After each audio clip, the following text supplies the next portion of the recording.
తాజా వార్తలను అందించే ప్రెస్ న్యూస్ కి స్వాగతం.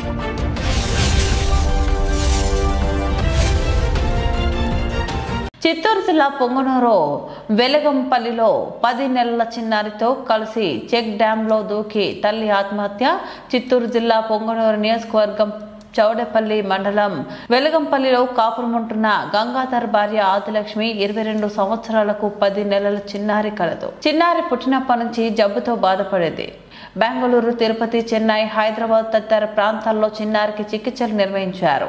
చిన్నారికి చికిత్స నయం కాకపోవడంతో తీవ్ర మనోవేదకు గురైన తల్లి ఆదిలక్ష్మి తన 10 నెలల చిన్నారితో కలిసి గ్రామ సమీపంలోని గల చెక్ డ్యామ్ లో దూకి శుక్రవారం ఉదయం ఆత్మహత్య చేసుకుంది. చెక్ డ్యామ్ సమీపంలో ఆదిలక్ష్మి చెప్పులు గుర్తించి స్థానికులు ఆదిలక్ష్మి చిన్నారి మృతదేహాలను వెలికితీసి పోలీసులకు సమాచారం అందించారు. ఘటనపై పూర్తి వివరాలు పోలీసులకు విచారణలో తెలియాల్సి ఉంది.